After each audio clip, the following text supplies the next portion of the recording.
Buenos días, mis amados hermanos. Los saludo en el nombre de nuestro Señor Jesucristo.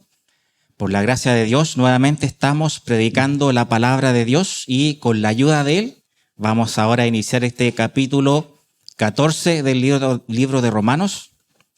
No sé si se acuerdan cuando empezamos ya el capítulo 1, hace como 3 años atrás, pero hemos ido avanzando poquito a poquito y aprendiendo de su hermosa palabra y de lo que nuestro Dios nos ha enseñado en ella. La última vez estuvimos en el capítulo 13, 12 y 13 que están relacionados en el mismo tema y hablan de la vida de la iglesia, la vida religiosa, la vida social, la vida cívica también, y hablábamos hartas cosas de cómo los hijos de Dios, los que somos cristianos, tenemos que interactuar delante de este mundo y debemos ser ejemplo y viva imagen de nuestro Señor Jesucristo al interactuar con los hombres. Ahí en el capítulo 13 veíamos el tema de la vida cívica, esta relación que tenemos que Dios es que pone la autoridad que está sobre los hombres, pone a los presidentes, pone a los reyes, pone a las autoridades, y si Dios los pone es porque es su voluntad que se está ejerciendo y nosotros, siendo hijos de Dios, debemos someternos a la autoridad. Así nos decía en ese capítulo 13, decía, sométase toda persona a las autoridades superiores. Y también nos daba el motivo por el cual debemos nosotros ahora cumplir con todas estas cosas, que son el amar los unos a los otros, el amar al prójimo, al que está delante mío, al que es mi hermano en la fe, con mayor razón, pero también al que es mi enemigo, al que está en contra mío, también debo tener misericordia y también amarle como Jesucristo tuvo con nosotros misericordia. Y también hay un hecho que nos también anima y nos lleva a cumplir con la voluntad de Dios, que es que nos tiene preparado una gran promesa, que es vivir en su reino junto a nuestro Señor Jesucristo. Ahí en el versículo no lo anoté bien, pero dice, porque ahora está más cerca de nosotros nuestra salvación que cuando creímos.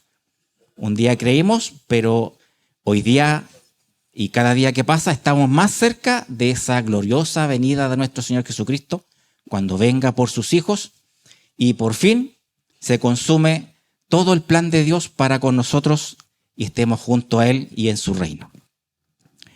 Y ahora iniciamos este capítulo 14 y ahora el apóstol Pablo nos trae unos temas que están relacionados con los conflictos que habían en la iglesia de Roma en ese instante cuando Pablo escribía esta carta. Y si recuerdan algo de los primeros capítulos, veíamos que habían unos bandos dentro de la iglesia, estaban los griegos, estaban los judíos, y cada uno tenía sus propias convicciones, sus propias maneras de ser, sus propias costumbres, pero llegaba el instante en que chocaban unos con otros. Habían conflictos, habían problemas entre hermanos, y uno de los motivos de la carta de Pablo a los romanos era tratar estos temas y solucionarlos. Y el apóstol Pablo nos muestra que en realidad como hijos de Dios tenemos un solo Señor y es a quien debemos nuestra obediencia, nuestro amor, nuestra adoración, y nosotros como hijos de Dios tenemos que amarlos los unos a los otros y demostrar ese amor y no tener conflictos ni problemas entre nosotros mismos. Y justamente en este capítulo 14 nos trae a colación dos problemas que existían en esa iglesia. Una era el problema de la comida. Teníamos un bando que decía que había que comer carne y había otro bando que decía que no debían comer carne. Más adelante veremos cuál era la restricción que tenían aquellos. Ahí veremos el detalle. Y el otro problema era el problema de los días. Habían hermanos que guardaban los días de reposo y habían otros hermanos que no guardaban los días de reposo. Y ahí nuevamente había un conflicto que unos miraban a otros, se menospreciaban unos a otros y habían problemas en la iglesia cuando no deben haber ese tipo de problemas entre hermanos. Y ahí están esos problemas que uno dice, pero esos problemas existían en Roma en esa época. Pero si nos miramos hoy en día, igual existen problemas entre hermanos. Vemos iglesias hermanas, vemos de repente nuestra propia iglesia o la iglesia que está allá al frente y vemos que en todos lados, de una u otra manera, hay problemas. Pero qué bueno que el apóstol Pablo, o mejor dicho, nuestro Dios, por medio del apóstol Pablo, nos dejó este mensaje para que pongamos atención cuando lleguemos a ese instante de tener conflictos los unos con los otros y solucionarlos de la manera que aquí nos va a mostrar, cómo debemos obrar en amor los unos por los otros. Y ahí estamos primeramente en el capítulo 14, hay una primera parte donde vemos la tolerancia que tenemos que tener entre hermanos. Después, en la segunda parte del capítulo 14, hay una obligación que tenemos como hijos de Dios los unos con los otros, una obligación de amor. Y después en el capítulo 15, que esta prédica va a ser más cortita, no me voy a extender hasta el 15, vamos a hacerla más corta. En el capítulo 15 continúa este mensaje donde ya dice qué consideraciones tenemos que tener los unos con los otros. Así que iniciamos este capítulo 14 ahí en el versículo 1, si me ayuda ahí mi hermano del teclado que está ahí en el despliegue, dice ahí Romanos 14, 1, dice, recibid al débil en la fe, pero no para contender sobre opiniones. En la iglesia vamos siempre a tener hermanos avanzados en la fe que han estado una vida completa a los pies de Cristo. Un día quizás cuando jóvenes dieron su paso de fe y han avanzado muchos años y han crecido en la fe. Que ojalá todos lleguemos a eso, ¿cierto? Que todos siempre crezcamos en el conocimiento de nuestro Señor Jesucristo y avancemos en la fe. Pero siempre van a haber hermanos que se integran, que están recién comenzando, que no hace mucho creyeron en Jesucristo, creyeron en la salvación y están ahí comenzando sus primeros pasos como pequeños bebés, como lo menciona también la palabra. Somos pequeños bebés que debemos tomar esa leche no adulterada que es la palabra de Dios para que vayamos creciendo en la fe, para que vayamos fortaleciéndonos. Y tenemos hermanos fuertes en la fe, hermanos débiles en la fe. Y aquí lo primero que nos advierte el apóstol Pablo es recibid al débil en la fe. Acógelo, recíbelo, apapáchalo, por decirlo un verbo más coloquial. Dice, pero no para contender sobre opiniones. Porque a veces uno, cuando llega a la fe, llega al conocimiento de la palabra, pero si no está bien instruido en el conocimiento de la palabra, trae sus propias cosas en el corazón que están quizás reñidas con la palabra de Dios. Trae sus propias costumbres que aprendió en su familia, que aprendió en su barrio, en su colegio o en su iglesia, en otra iglesia, si es que venía de otra iglesia. Y eran cosas que a lo mejor no estaban bien alineadas con la palabra de Dios. Pero la característica es que es débil en la fe, que está recién comenzando y que no está bien instruido en la palabra y que anda dando medio tumbos porque está débil en la fe, está recién empezando. Les advierte y les dice a los que son más creciditos, a los que están más avanzados en la fe, dice, recíbanlos, acójanlos, pero no para pelear con ellos, no para enrostrarles lo equivocado que están, no para decirles, oye, tú no sabes nada, aprende, mírame a mí. No busca esto y Pablo aquí lo advierte y de entradita, primer versículo, nos dice, recibid al débil de la fe, pero no para contender. Después en el 2 dice, porque uno cree que se ha de comer de todo, otro que es débil come legumbres.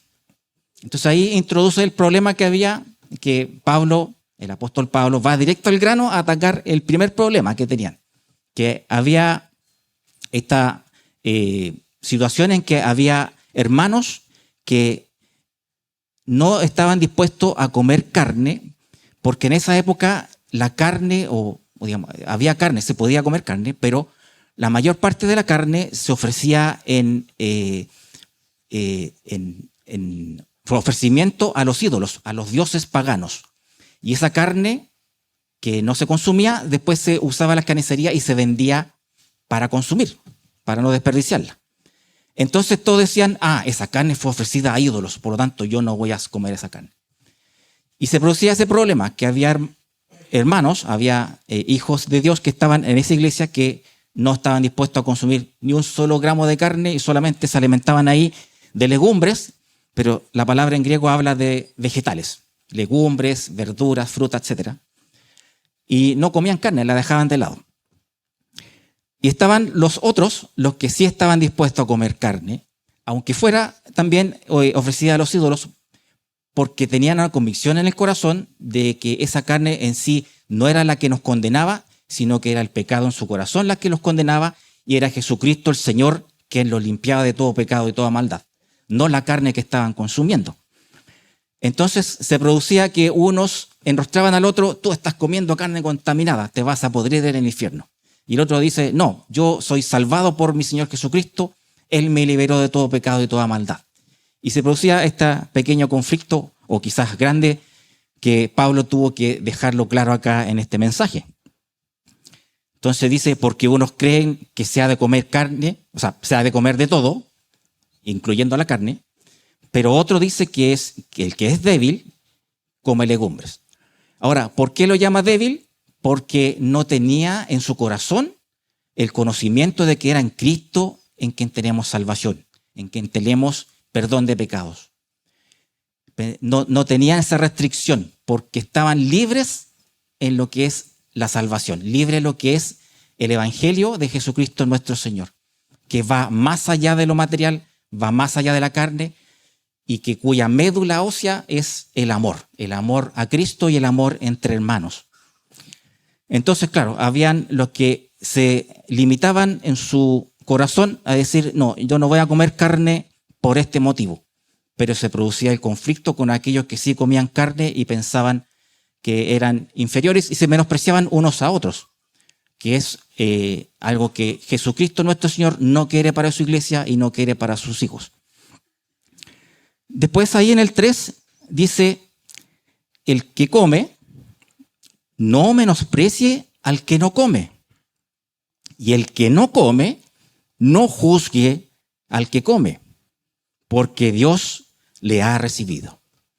Y ahí empieza a Pablo a incorporar el mensaje central de esta prédica, que es que todos somos hijos de Dios y no debe haber ningún conflicto ni pelea por causa de cosas vanas, por causa de cosas que son materiales o que son cosas que no son de Dios.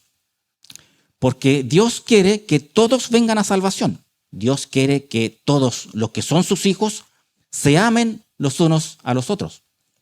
Es lo que nos pide, y nuestro Señor Jesucristo lo dejó muy explícito, muy claro en el Evangelio, diciéndole a los apóstoles, a los discípulos, que en eso reconocerán que son ustedes mis discípulos, en que se amen los unos a los otros.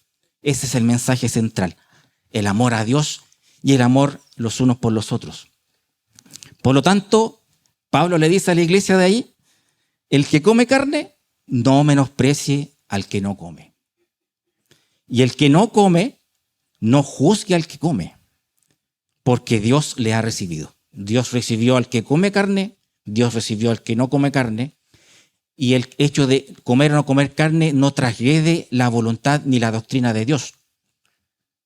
Lo que está corrompiendo es lo que siente en el corazón cada uno de esos que está menospreciando al otro. Eso es lo que está corrompiendo y dañando a la iglesia. Después dice en el 4, y ahora viene la pregunta. Me encanta cuando el apóstol Pablo lanza la pregunta para que cada uno reflexione en su interior y llegue al pensamiento de Jesucristo. Y después dice: ¿tú quién eres que juzgas al criado ajeno? Para su propio Señor está en pie o cae, pero estará firme, porque poderoso es el Señor para hacerle estar firme. ¿Quién te crees tú que eres para estar juzgando a tu hermano? ¿Acaso eres juez? ¿Acaso tienes una pizca de poder para tú creerte el juez y decirle a tu hermano: tú estás condenado y te vas al infierno? No tengo nada de eso, porque yo soy tan pecador como el que está al lado mío. Y necesito tanto de mi Señor Jesucristo para que me salve como el que está al lado mío. Sin Jesucristo no soy nada. el que está al lado mío, sin Jesucristo, no es nada, está perdido. Todos necesitamos y dependemos totalmente de nuestro Señor para la salvación y para ser librados del juicio que está por venir, que está ahí anunciado un poquito más adelante. Está por venir el juicio donde todos compareceremos delante del juez, del único y auténtico juez que juzgará a todos, que es Jesucristo el Señor. Entonces dice, ¿y tú quién eres? ¿Quién te crees que eres? Que juzga a tu criado, que juzga al criado del Señor ajeno, al criado ajeno. ¿Por qué lo llama así? En realidad es como si el otro tuviera otro Señor que no es Jesucristo, al cual le rinde honor y gloria. Pero no es así, somos todos hijos de un mismo Dios. Es el mismo Señor que nos juzgará a todos y que es el que quiere para todos lo mejor y la salvación. Entonces pregunta y dice, para su propio Señor está en pie. Yo, como hijo de Dios, si como carne, es porque estoy convencido en mi corazón que estoy sirviendo al Señor y que lo que estoy haciendo no transgrede nada de la doctrina ni de la enseñanza de mi Señor Jesucristo. Dice, para su propio Señor está en pie. O cae, porque a veces también nos caemos, pero cuando caemos, volvemos a los pies de Cristo a pedir perdón para que nos limpie y lo sane de toda maldad, para que nos levante de nuevo en el camino de la salvación y de la fe. Pero estará firme, porque poderoso es el Señor para hacerle estar firme. Cuando Jesucristo trae a alguien al redil, Jesucristo, el gran pastor, el auténtico y único gran pastor, cuando trae una ovejita a su redil, esa ovejita ya no sale más de ese redil. Y si esa ovejita se arranca y se pierde o se la lleva por ahí el lobo o otro personaje, Jesucristo dice que ahí es poderoso Señor para traerlo de vuelta. Porque dice el Señor que nada ni nadie nos apartará de su amor, de su misericordia, ni la muerte nos podrá separar de nuestro Señor Jesucristo. Y cuando Jesucristo nos tiene ahora en su redil, si uno se sale, Jesucristo con su cayado lo va a enganchar y lo va a traer de vuelta para que vuelva al redil. De repente la ovejita porfiada con dolor va a tener que volver al redil, pero el Señor lo va a traer de vuelta. Y el Señor es poderoso por sobre todas las cosas para traerlo de vuelta. Por lo tanto, no se pierde. Y mirándonos ahora, claro, todos los que están en la fe, los que están en Jesucristo, están en ese redil. Y Jesucristo no lo va a dejar perderse. Ahí en el libro de Corintios habla y menciona algo muy similar en ese capítulo de Corintios, capítulo 8, 1-13.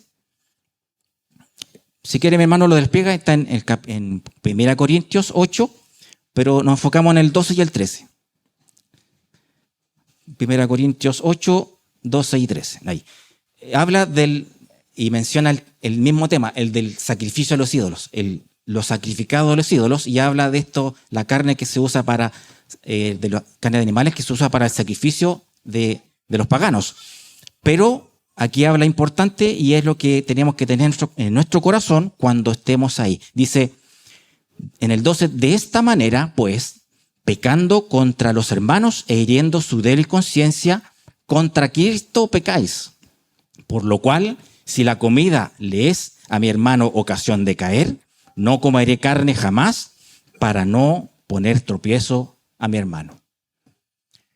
Estábamos hablando ahí de que habían hermanos fuertes en la fe, que sí comían carne porque tenían la convicción en el corazón de que quien nos salva es Jesucristo y Él está por sobre todas las cosas. Y teníamos hermanos limitados que estaban todavía aprendiendo, que se limitaban en su consumo pensando que comiendo carne se iban al infierno.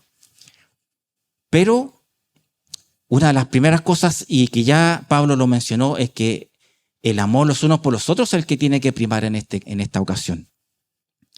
Y aquí Pablo menciona a que aquellos que están más fuertes en la fe miren con misericordia a aquellos que están más abajo en la fe, débiles en la fe. Y si lo que yo hago es de tropiezo para mi hermano, entonces yo debo echar pie atrás y decir, no voy a hacer eso porque si lo hago, mi hermano puede caer, puedo ser tropiezo para él y puedo hacerlo pecar y caer más profundo de lo que está. Eso yo creo que nos pasa a todos y podemos verlo quizás hermanos que tienen problemas con el alcohol. Eso es importante que nosotros tengamos en consideración en nuestro corazón, que hay hermanos que tienen problemas con ciertas cosas y que son su debilidad, son su punto débil. Y tenemos que, como hijos de Dios, cuidar nuestra conducta y evitar ser tropiezo para que el otro caiga. Una de las cosas que no podemos, como hijos de Dios, es causarle daño al que está al lado mío. Ahora, muchas veces hay otras cosas muy sutiles en las que podemos ser tropiezo para otros hermanos. Por eso siempre tenemos que estar atentos y considerando al que está delante mío si es que puedo ser de tropiezo para él. Y si yo debo limitarme o debo, como dice acá, si aquella cosa que hago es para que el hermano tenga ocasión de caer, yo me voy a limitar en mi accionar, en mi actuar, para que el hermano no caiga. Hay cosas sutiles que debemos tener cuidado siempre y estarlas ahí, atentos, porque podemos estar dañando a algún hermano sin saberlo y podemos ser de tropiezo para él. Pero acá estamos ahora enfocados en este tema de la carne, que era evidente y que Pablo está ahí tratando con pinzas directo para que se sane esa situación, para que no haya más problemas. Volviendo ahora a Romanos, en Romanos 14:5, estamos ahora. Ahora viene con el otro problema, el que habíamos mencionado, el problema de los días. ¿Qué día guardo? ¿Qué día no guardo? ¿Debo guardar el sábado? ¿Debo guardar los días de reposo? Y ahí habla ahora de este otro tema que causa conflicto entre hermanos, que es, uno hace diferencia entre día y día, otro juzga iguales todos los días. Cada uno esté plenamente convencido en su propia mente. Ahí después en el 6 dice, el que hace caso del día, lo hace para el Señor. Y el que no hace caso del día, para el Señor no lo hace. Y ahí después toma el tema de la carne. Dice, el que come, para el Señor come, porque da gracias a Dios. Y el que no come, para el Señor no come y da gracias a Dios.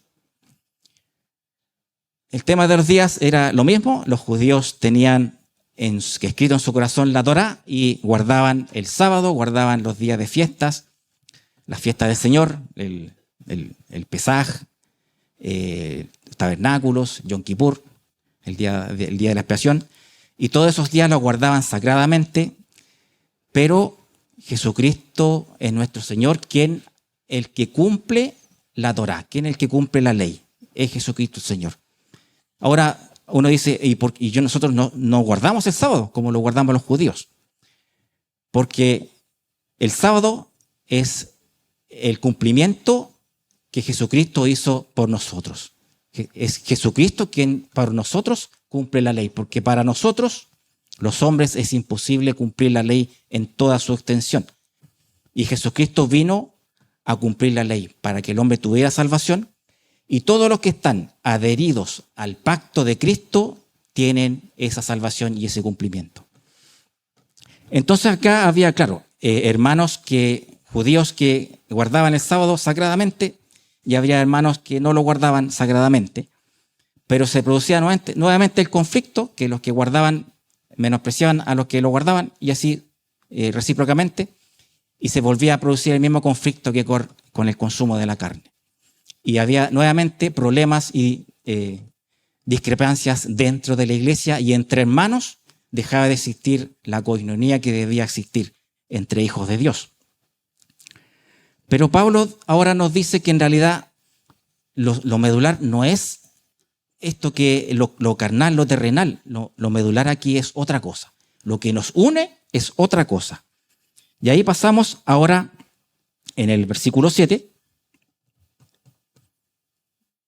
Mi hermano, ahí estamos en el versículo 7, dice, porque ninguno de nosotros vive para sí, y ninguno muere para sí. Ahí entramos en el versículo que leímos delante.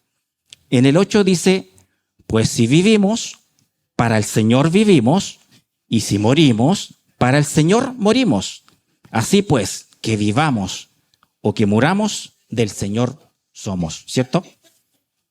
Los que hemos dado el paso de fe, caminamos con el Señor Jesucristo, tenemos un Señor y tenemos una meta, un camino a seguir y un lugar donde vamos a llegar, que es el reino del Señor Jesucristo y estar a su lado.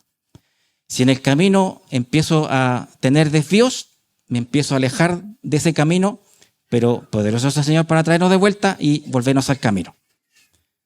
Pero lo medular es que nosotros tenemos un Señor, tenemos a uno al que le debemos la vida, a uno a quien, por el cual ahora vivimos, le entregamos la vida completa a nuestro Señor. Y nuestra vida está en sus manos. Ahora que estoy en Jesucristo, mi vida está en sus manos. Ya no vivo para mí, ya mis anhelos, mis deseos, mis expectativas de vida, digo, las dejo a un lado. Señor, haz de mí, de mi vida, lo que tú quieras. Quiero ser fiel instrumento en tus manos y todos mis anhelos, mis deseos, mis restricciones, mis leyes propias, las dejo a un lado, las deshago y ahora vivo para ti y ahora cumplo lo que tú me has enseñado, lo que tú nos has guiado por medio del Evangelio. Si en ese caminar con Cristo tenemos problemas entre hermanos, es porque estamos desobedeciendo al que nos ha librado y en cuyas manos está nuestra vida. Ya no vivimos para nosotros, vivimos para Jesucristo. Y Él es quien ahora gobierna nuestras vidas, al quien debemos darle la gloria, la honra, decirle, te obedezco, Señor, aquí estoy. Por amor, ahora estoy a tu lado y camino junto a ti. Pero que no sea ahora nuestra propia voluntad la que nos hace guiar. Tenemos que dejar eso a un lado. Naturalmente, este cuerpo carnal va a seguir ahí causándonos problemas y ruido, quizás hasta el último día de nuestras vidas en esta tierra, pero que sea el Señor Jesucristo el que reine en nuestras vidas y que nos haga vivir en coinonía los unos con los otros. Que mis propios pensamientos, mis propias reglas, mis propias consideraciones no vayan en contra de mi hermano que está al lado. Que no vayan a provocar conflictos con aquel que es mi prójimo, que está en la iglesia también.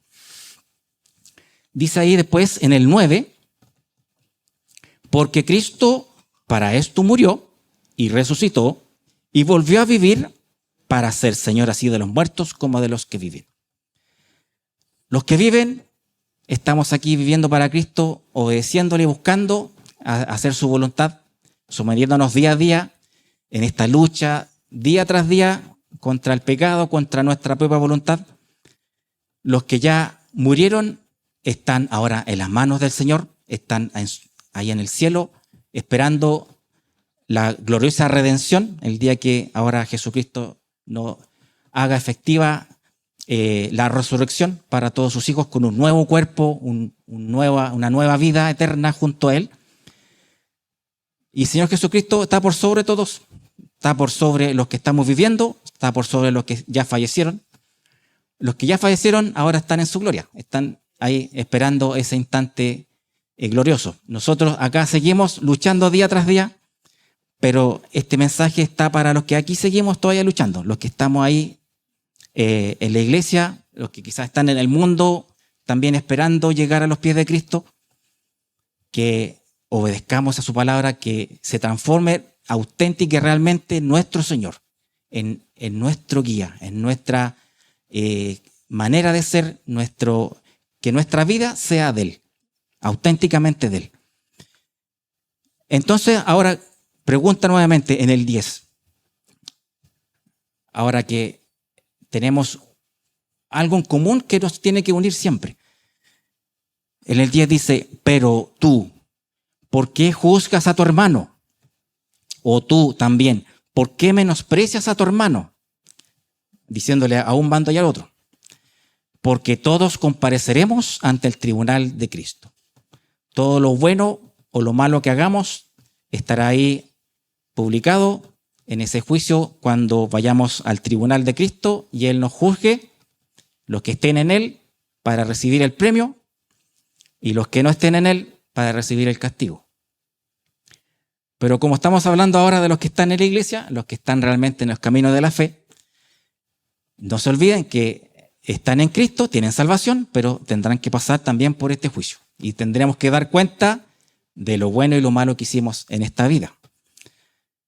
Así que si usted piensa que está bien, que está con su doctrina y sus pensamientos propios, pensando que la está haciendo de oro y súper bien, y está dañando a su hermano, y está teniendo estos conflictos que habían en Roma en ese periodo, en esa época, revísese, mírese nuevamente y vea en su corazón qué le va a decir el Señor en ese tribunal cuando le pregunte por qué despreciaste a tu hermano, por qué te enojaste con él o por qué tu hermano te ofendió y no lo perdonaste, por qué tu hermano pecó contra ti y no fuiste a pedirle perdón. Dejaste pasar todos esos años y no fuiste a pedirle perdón.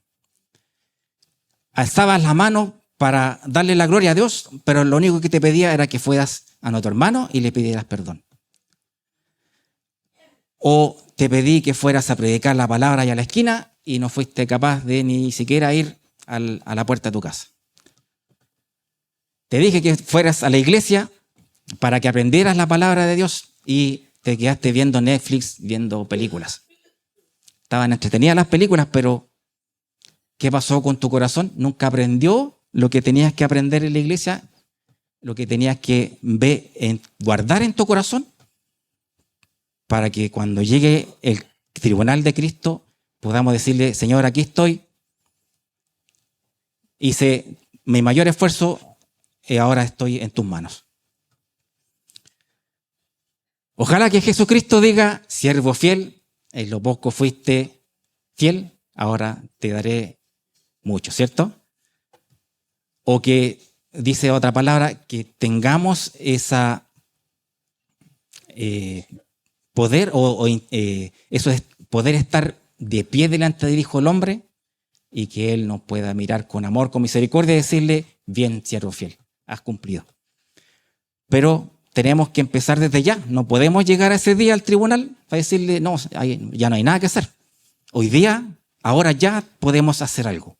Podemos cambiar nuestro corazón y dejar los conflictos afuera.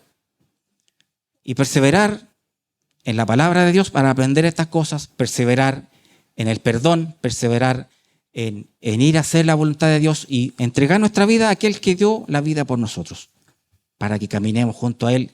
Y cuando lleguemos al tribunal nos diga: aquí está tu premio, siervo fiel. Adelante, al reino de Dios.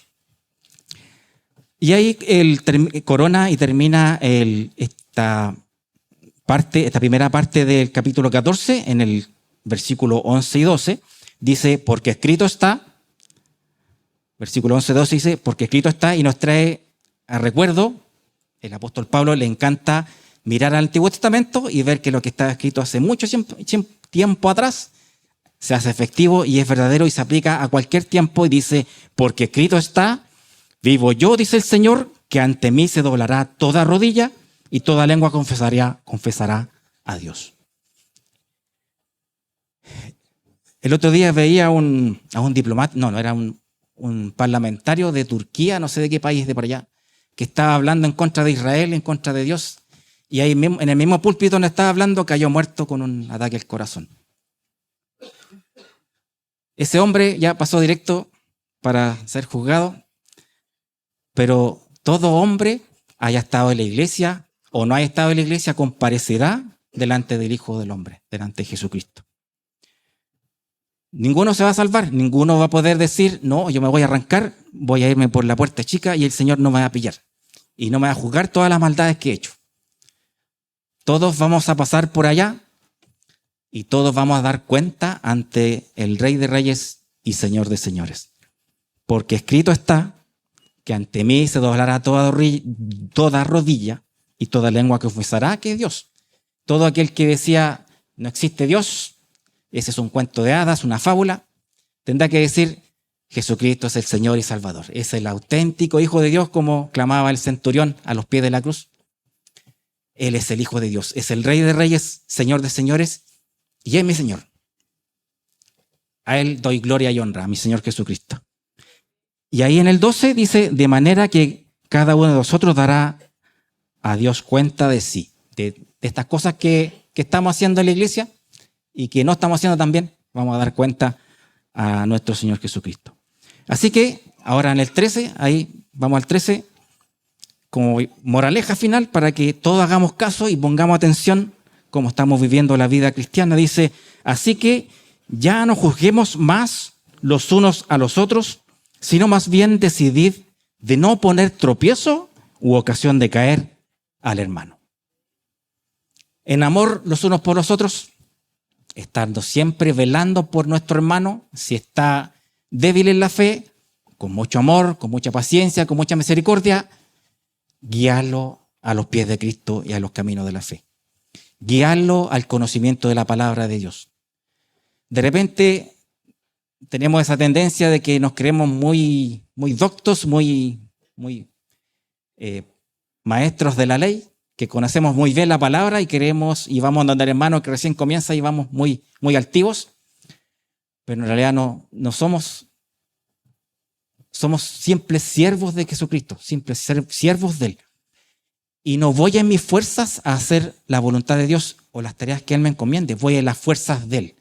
Cuando yo voy a servir a mi Señor, oro y pido que Él sea el que me guíe y yo me vuelvo el siervo más inútil que puedo hacer porque mi Señor es quien me dará que decir, mi Señor es quien me dará que hacer. No vamos como a la gran autoridad que va aquí, vengo yo a explicar la palabra de Dios. No, yo soy el siervo inútil que no sirve para nada y que sea Jesucristo mi Señor el que me guíe paso a paso, instante a instante, día tras día y nos ponemos en manos de Él, como si fuéramos un guante, la mano de Jesucristo y el guante hace lo que la mano le manda. El guante no se manda solo, la mano de Jesucristo es la que obra en nuestras vidas y nos hace qué hacer y qué no hacer. Así que ya no juzguemos más los unos a los otros, sino decidid no poner tropiezos a sus hermanos para no hacer caer al hermano. Pongámonos en las manos de nuestro Dios, que Él es quien nos une. Él es por quién estamos aquí, por quién estamos en la iglesia, por quién estamos predicando la palabra de Dios, por quién estamos aprendiendo de la palabra de Dios y por quién estamos viviendo nuestras vidas finalmente, para Jesucristo nuestro Señor y para servirle a Él. Damos gracias a Dios porque estas cositas de repente uno las lee, las pasa rápido, si uno hace una lectura bíblica, pero si uno se detiene un poquito y reflexiona y se mete, se da cuenta que hay hartas cosas que no estoy haciendo, que podría mejorar y que Jesucristo nos llama la atención y nos pega un remesón diciendo, ya, ahora vuelve a la fe, vuelve al camino y Jesucristo tiene la voluntad para cada uno de nosotros y debemos todos hacerla porque ahí está nuestra salvación y ahí está nuestro gozo. El gozo del cristiano es servir a el Señor, a Jesucristo, a quien dio la vida por todos nosotros. Lo vamos a dejar hasta ahí porque después viene un tema que sigue en la misma temática, pero varía un poquito y eso lo trataremos ya en la próxima ocasión, cuando Dios nos permita nuevamente abrir este libro de Romanos y aprender de su hermosa palabra. ¿Me acompañan, hermanos? Oremos para que este mensaje quede en nuestros corazones. Padre amado, Padre santo, te damos tantas gracias porque abres tu palabra para ablandar nuestro corazón, para darnos a conocer lo que está en lo profundo de la palabra. Gracias, Padre, porque tú tienes misericordia de tus hijos. Padre mío, sabemos que nuestras fuerzas están en ti. Tú eres quien nos da el alimento, quien nos da el conocimiento, quien toca nuestro corazón, quien nos renueva, quien nos guía paso a paso y nos guía por el camino de la salvación y de la santidad. Padre mío, te agradecemos por tu palabra. Ayúdanos, Padre, a ser fieles y obedientes, a ser serviciales, a ser auténticos siervos en tus manos, útiles instrumentos para caminar junto a ti y hacer tu buena, santa y perfecta voluntad. Cambia nuestro corazón, renuévanos, guíanos por tus pasos. Ayúdanos a completar aquello que nos falta. Ayúdanos a caminar y a decir por nuestra boca que Jesucristo es el Señor, que eres a quien servimos y por quien hoy damos gloria y honra, que es Jesucristo el Señor. Padre mío, todo esto lo dejamos en tus manos y lo pedimos en el santo nombre de aquel a quien esperamos pronto, de Jesucristo nuestro Señor. Amén. Ya, muchas gracias, mi hermano. Bendiciones.